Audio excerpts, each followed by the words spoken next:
세상에서 가장 무거운 짐은 돈이 아니다. 그것은 마음속의 근심이다. 사람은 배고픔보다 걱정에 먼저 병든다. 오늘 밥을 굶어도 내일은 먹을 수 있다. 하지만 마음속 근심이 쌓이면 밥을 먹어도 잠을 자도 몸은 쉬지 못하고 마음은 시들어간다. 부처님께서는 이렇게 말씀하셨다. 가난은 괴로움이요, 근심은 병이며 평온함은 최고의 행복이다. 이 한 구절은 세상 어떤 심리학 책보다 깊고 따뜻하다. 왜냐하면 이 말씀은 단순히 걱정하지 마라가 아니라 삶을 고요하게 바라보는 지혜를 알려주기 때문이다. 사람들은 늘 이렇게 말한다. 돈만 있으면 걱정이 없을 텐데. 하지만 돈이 생겨도 걱정은 사라지지 않는다. 이번엔 잃을까봐, 다음엔 모자랄까봐 또 근심한다. 결국 돈은 근심을 줄이는 도구가 아니라 근심의 모양을 바꾸는 재료일 뿐이다. 부처님은 말씀하셨다. 무엇을 얻으면 기뻐하고 잃으면 괴로워하느냐. 얻고 잃음이 없는 마음이 곧 평온이다. 사람은 자꾸 조건부 행복을 찾는다. 이 일이 끝나면 행복하겠다. 아이만 잘 되면 편하겠다. 돈만 좀 생기면 마음이 놓이겠다. 하지만 그 조건은 끝이 없다. 하나가 채워지면 또 다른 근심이 찾아온다. 그게 바로 집착이다. 부처님께서 말한 괴로움의 뿌리는 바로 이 집착, 즉 놓지 못하는 마음이다. 가지려는 마음이 클수록 놓치지 않으려는 두려움이 따라온다. 그 두려움이 바로 근심의 본체다. 근심은 과거에 대한 후회와 미래에 대한 불안에서 온다. 이미 지나간 일을 되돌릴 수 없는데도 자꾸 그 순간으로 돌아가 그때 이렇게 했더라면 하고 자책한다. 아직 오지 않은 내일을 걱정하며 만약 이렇게 되면 어쩌지 하고 두려워한다. 이렇게 과거와 미래 사이에 갇혀 정작 지금 이 순간을 놓쳐버린다. 부처님은 이를 두고 말씀하셨다. 과거는 이미 사라졌고 미래는 아직 오지 않았다. 오직 현재만이 우리가 살 수 있는 시간이다. 지금 이 순간에 충실할 때 근심은 발붙일 곳이 없어진다. 많은 사람들이 말한다. 평온하게 살자. 하지만 그 말 속에는 이제 다 포기하자는 체념이 섞여 있다. 그러나 부처님께서 말씀하신 평온은 포기의 평온이 아니다. 그건 세상과 단절하는 게 아니라 세상을 있는 그대로 바라보는 마음이다. 좋은 일도 나쁜 일도 모두 지나가는 한때임을 아는 것. 그 알림 속에서 마음이 흔들리지 않는 것. 그게 진짜 평온이다. 부처님은 이런 말씀을 남기셨다. 물결이 일어나는 것은 바람 때문이요. 바람이 멈추면 물결도 잦아든다. 그대의 마음이 바람이다. 즉, 세상 일이 힘든 게 아니라 내 마음이 먼저 요동치기 때문이다. 그러니 평온한 삶이란 세상에서 도망치는 게 아니라 내 마음의 바람을 멈추는 일이다. 평온함을 추구한다는 것은 세상의 도전을 피하는 것이 아니다. 오히려 그 반대다.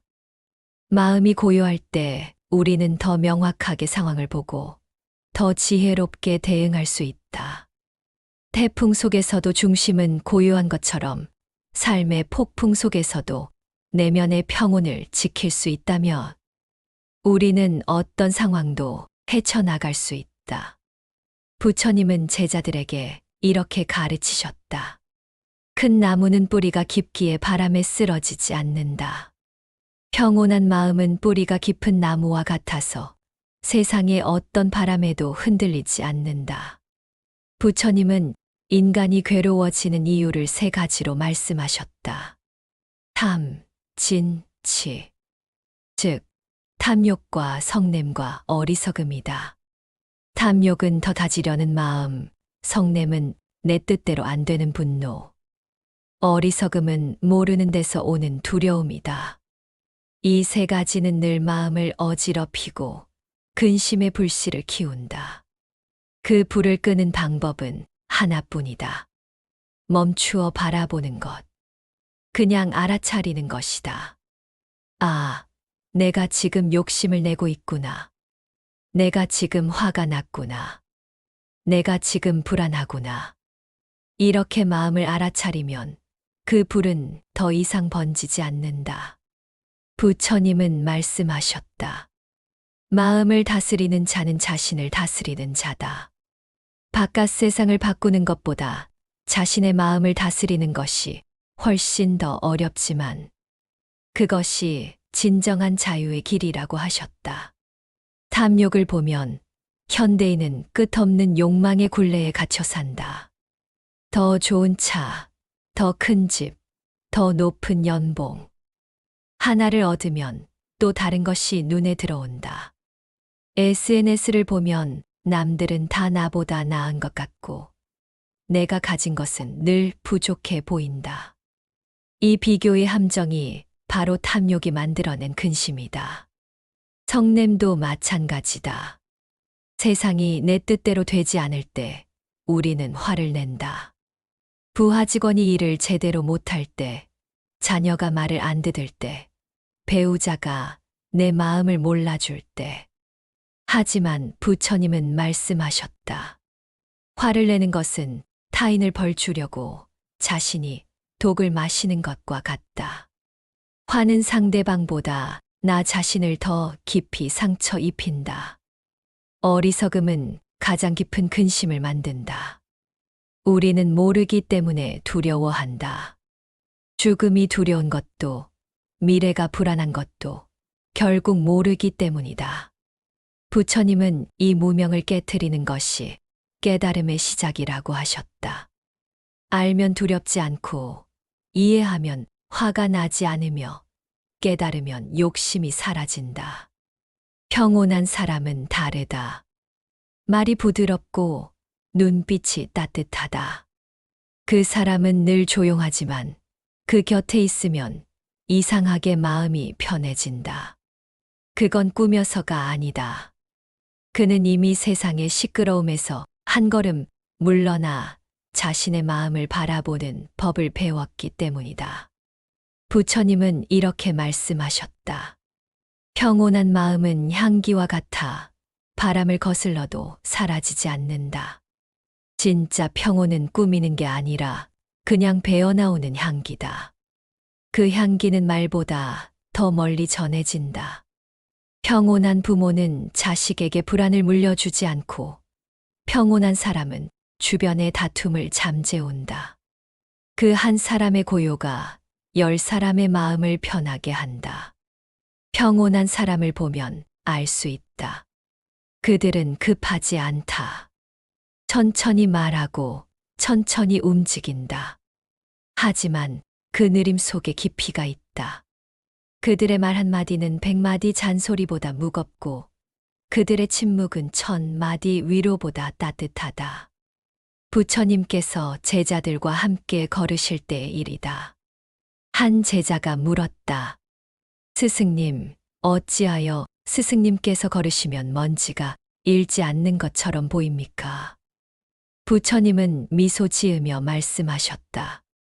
내가 땅을 밟을 때 나는 땅을 밟고 있음을 안다. 그 알아차림이 발걸음을 가볍게 한다. 이것이 평온한 사람의 삶이다. 매 순간을 알아차리며 산다.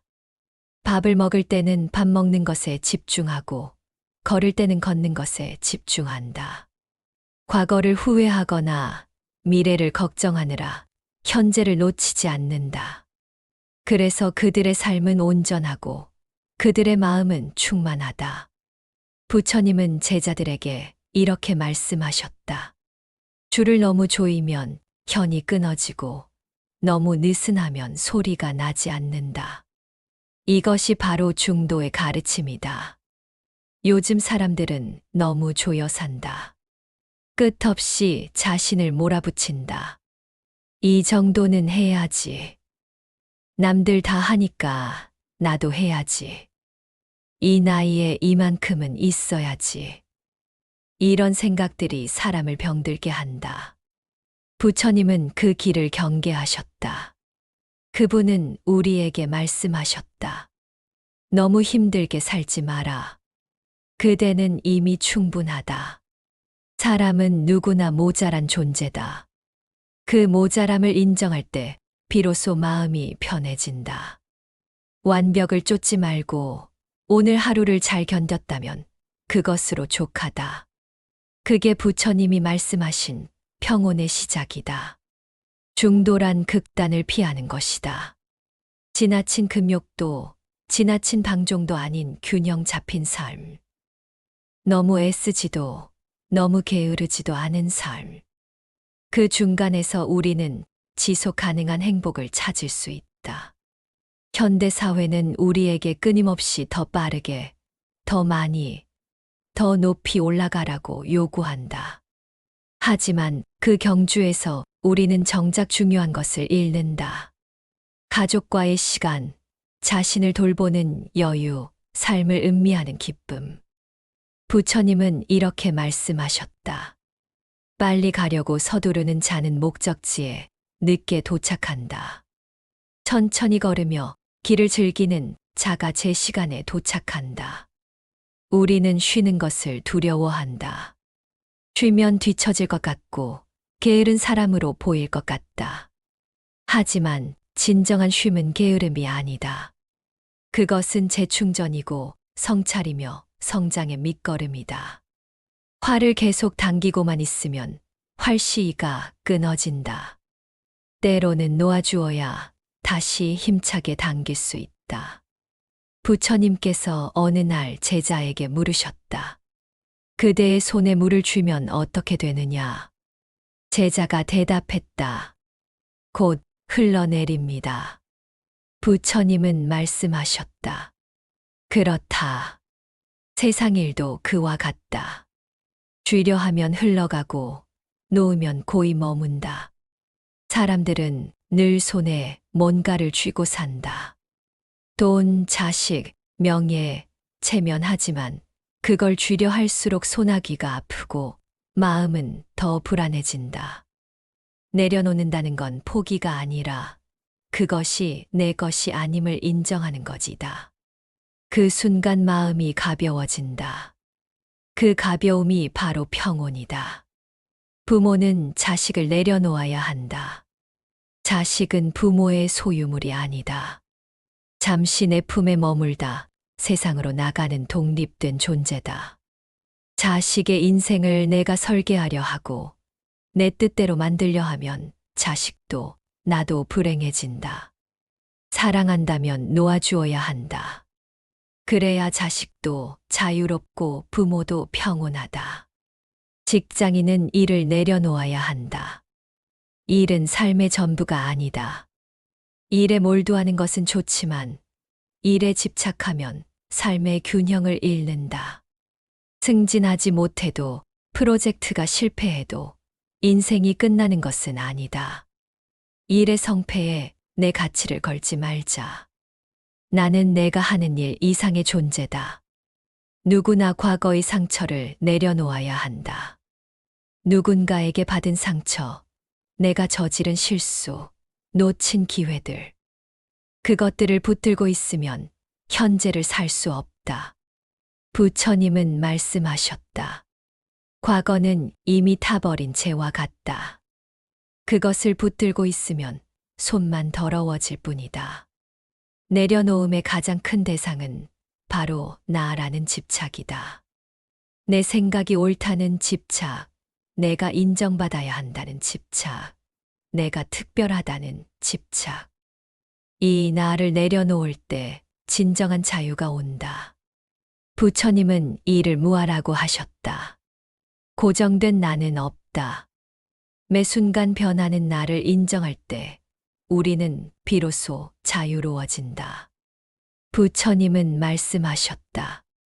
마음이 고요하면 세상도 고요하다.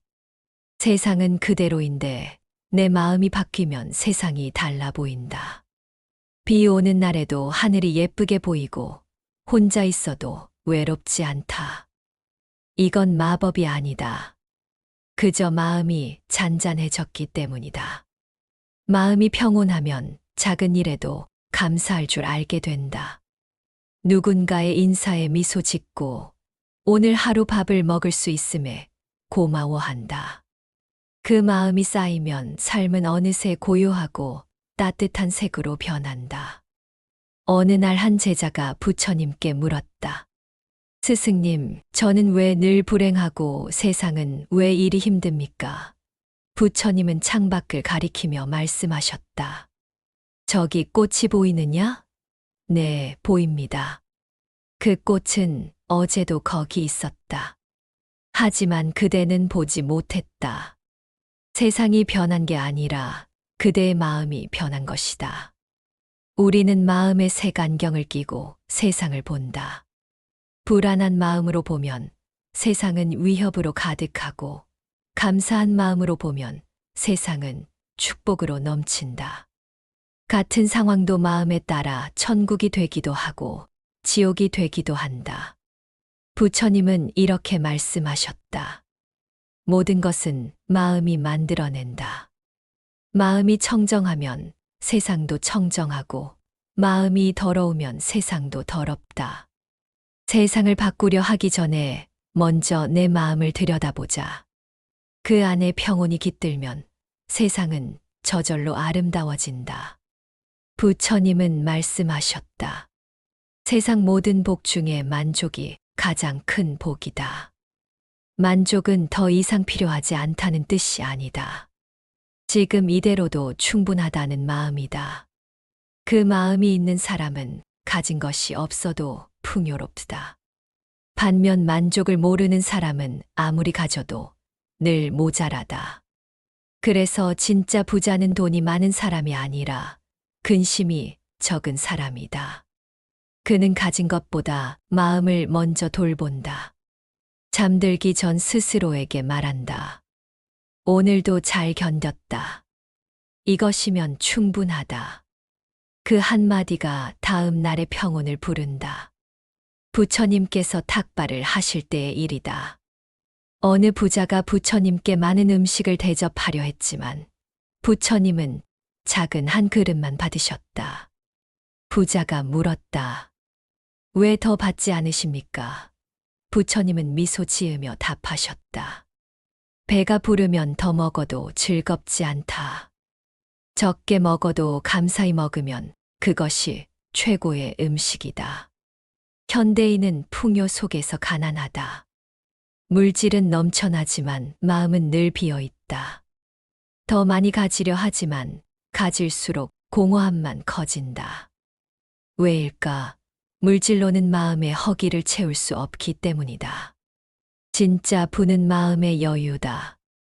아침에 눈 떠서 오늘도 살아있네 하고 감사할 수 있는 마음. 별것 아닌 일상에서도 기쁨을 느낄 수 있는 마음. 남과 비교하지 않고 내 삶에 만족하는 마음. 이런 마음을 가진 사람이 진짜 부자다. 부처님은 말씀하셨다. 만족을 아는 자는 가난해도 부자요. 만족을 모르는 자는 부자라도 가난하다. 삶이 버겁고 마음이 흔들릴 때 부처님의 이 말씀을 떠올려 보자. 가난은 괴로움이요. 근심은 병이며 평온함은 최고의 행복이다. 이 말은 우리에게 이렇게 들린다.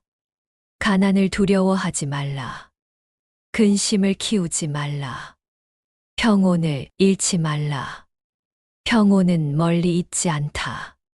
지금 이 순간 숨을 고르고 내가 가진 것을 감사히 바라보는 그 마음 안에 있다.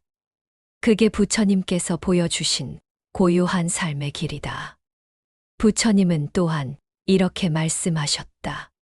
1000개의 등불도 첫 번째 등불에서 시작된다. 한 사람의 평온이 수많은 사람에게 평온을 전한다.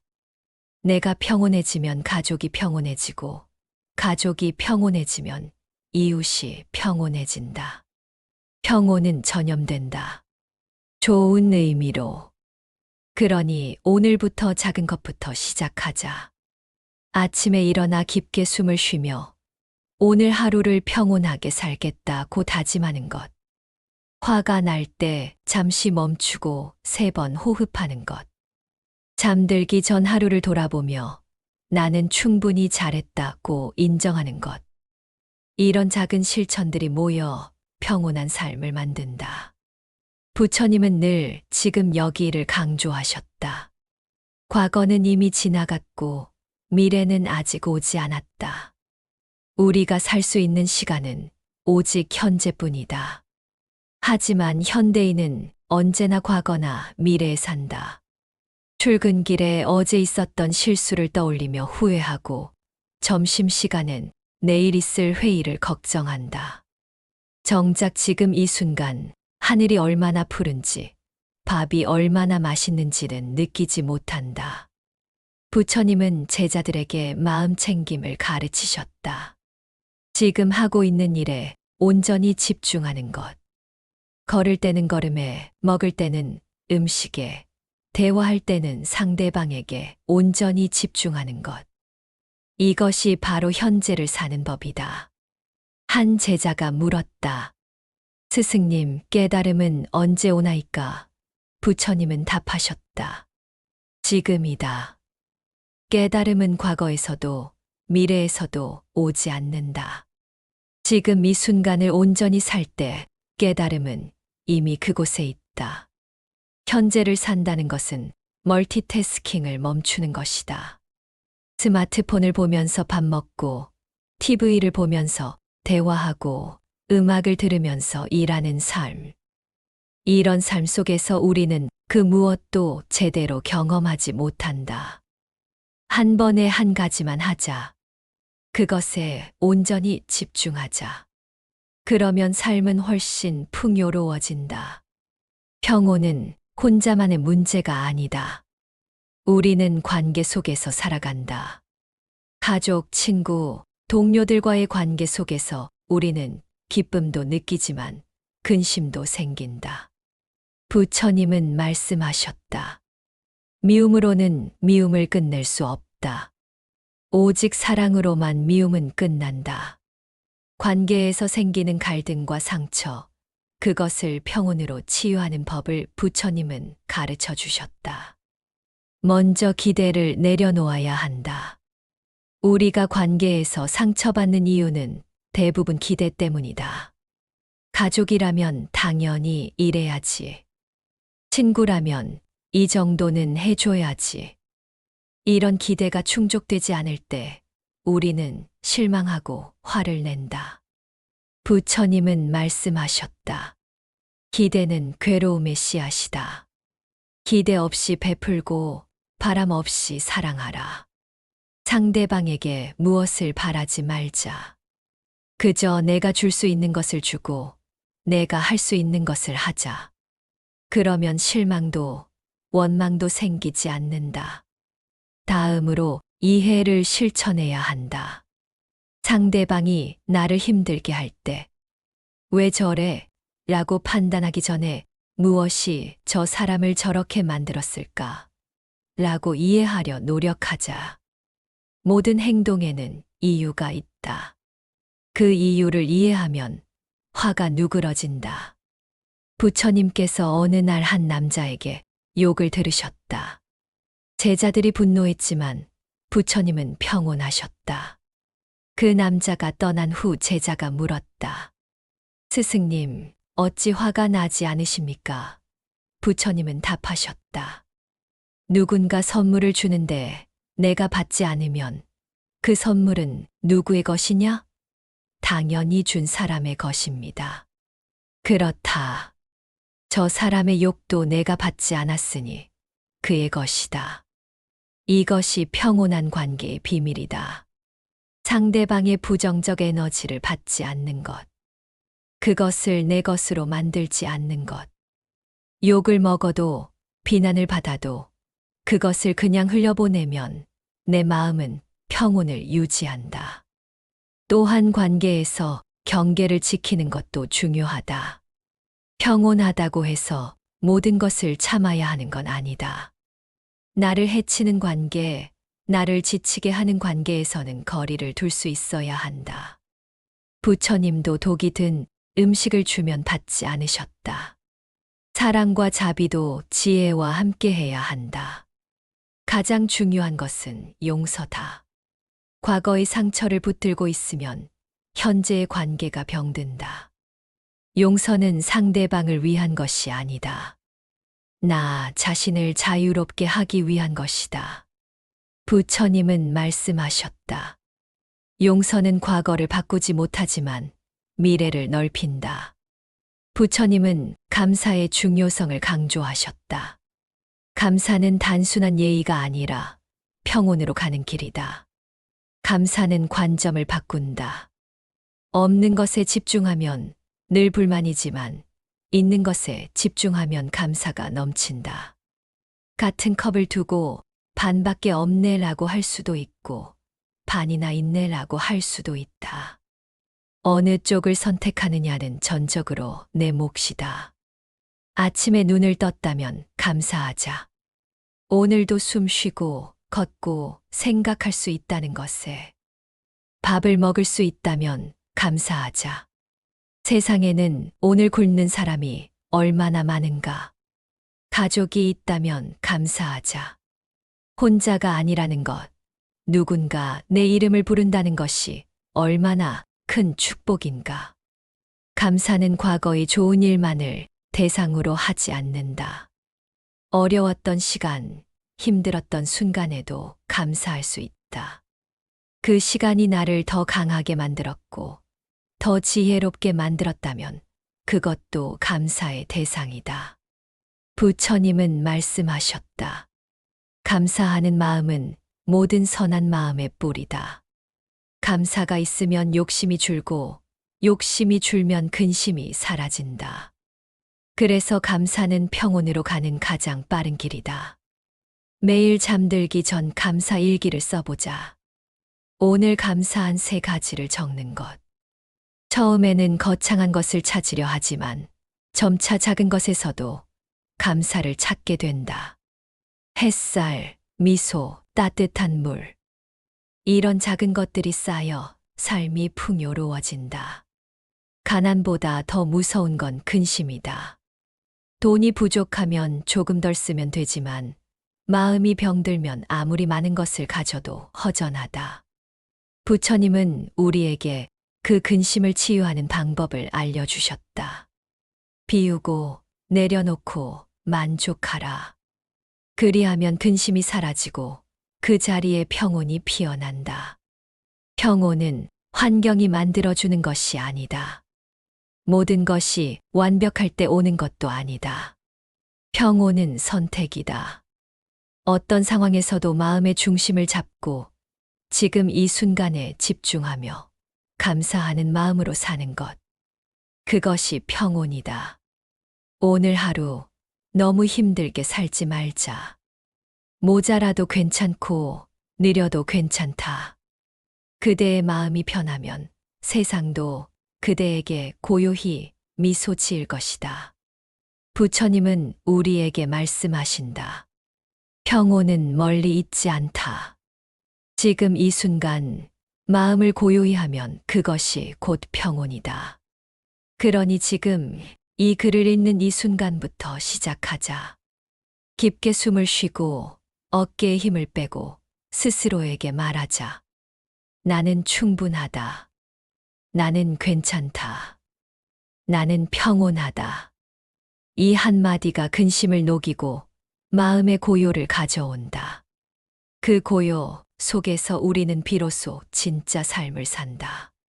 평온한 삶, 그것이 부처님이 우리에게 주신 가장 큰 선물이다.